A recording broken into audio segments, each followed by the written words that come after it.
Give me some perspective on this. Obviously, there are a lot of Americans who believe that what Donald Trump, as it related to the election, is the most serious thing, and they would like to see him held accountable for that before the next election. But all of these cases, the drip, drip, drip of being Donald Trump found liable or responsible by judges and juries does whittle away at him, at least in some circles. Well, the bottom is falling out on his legal cases because there are actual standards of evidence and proof in civil court and in criminal court. And conversely, his attempt to equate his situation with Joe Biden's situation by concocting a whole bunch of conspiracy theories has also pretty much collapsed. This last week, the Alexander Smirnov, who was the confidential human informant at the base of the Burisma allegations, was accused of being a fraud who had lied to the FBI and constructed a false documentary record by Donald Trump's own handpicked special counsel, Mr. Weiss, who's brought criminal charges against Smirnov. So the whole impeachment investigation against Joe Biden appears to be vanquished at this point. At least that's the way that I see it. And so what you've got is Biden campaigning on real public policy promises and commitments. And then you've got Trump, who's in this constant soap opera related to various financial frauds, political frauds, sexual attacks. And if I have my way, we will also be talking about the millions and millions of dollars that he and his family have been taking from foreign governments against the Constitution. Yes, I think we must be talking about that. Let's just go back for a second to what you just talked about, Burisma and Ukraine. This thing is like a cockroach in a New York apartment. It doesn't go away no matter how much evidence you have that it's not really a thing. You serve on the Oversight and Accountability Committee alongside your Republican colleague, James Comer, who's the chair of that committee and one of the members who are leading the impeachment inquiry into President Biden. And as you mentioned last week, the key FBI informant in that case was indicted for lying to the government about information that Republicans, that's central to the Republican case in their impeachment inquiry. What do you make of this? You're a lawyer and a member of Congress. What do you make about, do Republicans just not vet this information? And why does it stay alive despite proof and evidence that continually comes out that there is no story here?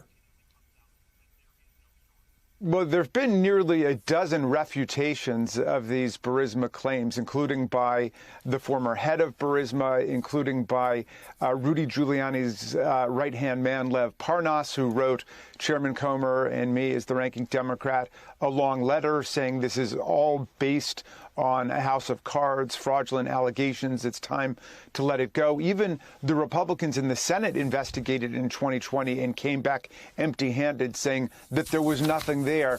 And now we know why. We've gotten to the very bottom of the allegations, and Smirnov has been proven to be a fraud. And so, I would hope that the Republicans would let it go, but that would suggest that they have some other program or public agenda, and it looks like they don't. I mean, if I were chairing the Oversight Committee right now, we would be having serious oversight hearings into the gun violence epidemic across the country and trying to figure out what can be done about that. But again, they're in a situation where Donald Trump's calling the tune, and what he wants is for them to try to dirty up Joe Biden so he doesn't look like he's the only thoroughly corrupt person running for president in 2024.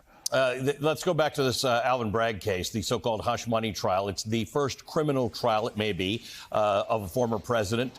It's set to begin 36 days from now. Alvin Bragg has characterized this more recently as an effort to interfere with the 2016 elections. That's what I was talking about at the beginning of the show. I think that's the important part about it, because the hush money part of it is an element of the election interference. You have spent a lot of time, maybe more than most, thinking about election interference in your roles both as an impeachment manager and on the January 6th committee. Tell me about how we and the viewing public and the American citizenry should be thinking about Alvin Bragg's case and the connection to the larger issue of Donald Trump.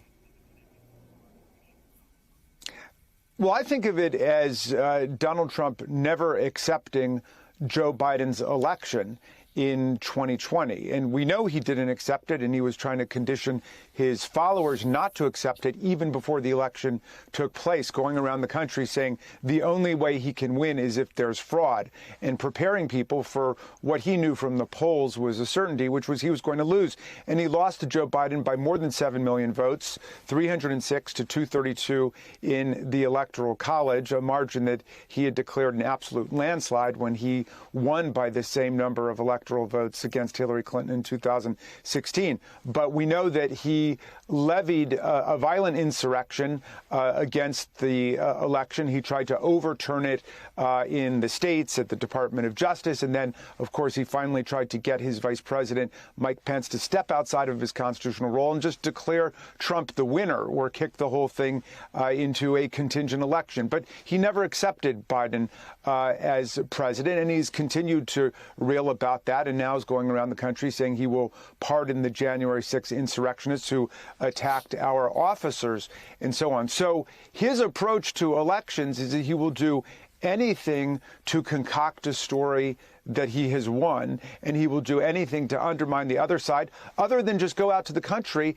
and tell people what he wants to do. There is no public policy agenda. They don't even pretend that there's a public policy agenda at this point. And that's a pretty terrifying thing for democracy. One of the hallmarks of an authoritarian political party is that it does not accept the outcome of democratic elections that don't go their way. And so he substitutes for real democratic politics all of this soap opera fantasy world that he's created, and we get dragged into Trump fraudland.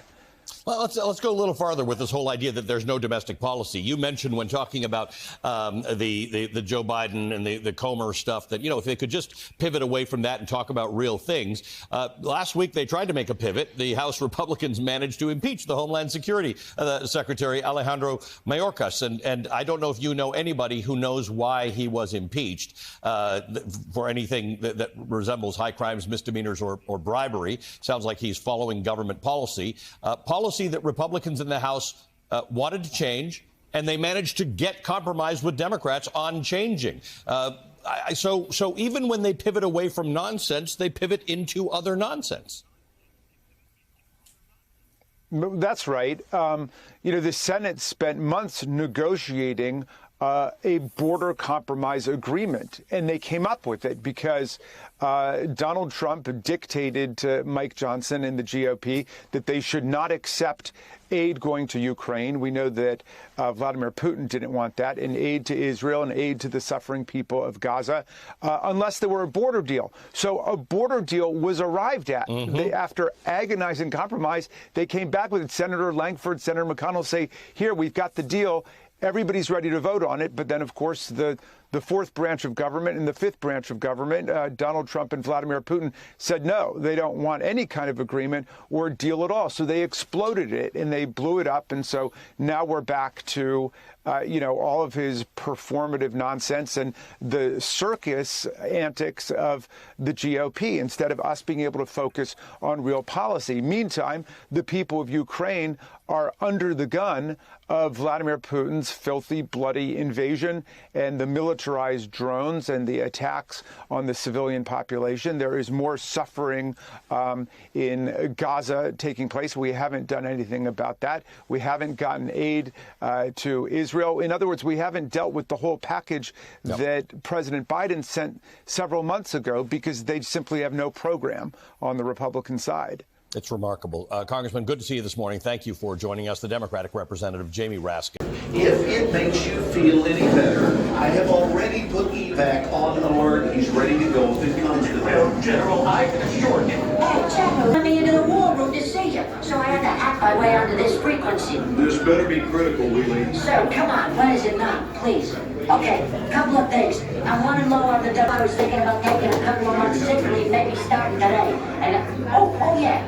I intercepted a transmission from Megatron. Then send it through. Yes, sir, right away, sir. And so I'll assume that we're going on the other stuff.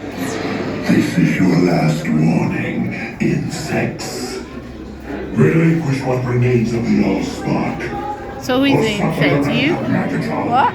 Who's the insect? Protect you. They were defeated on our world. and we will defeat them here.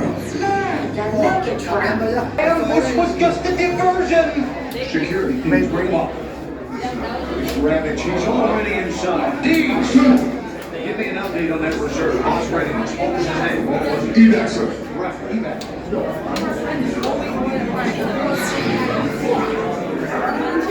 She's right in front.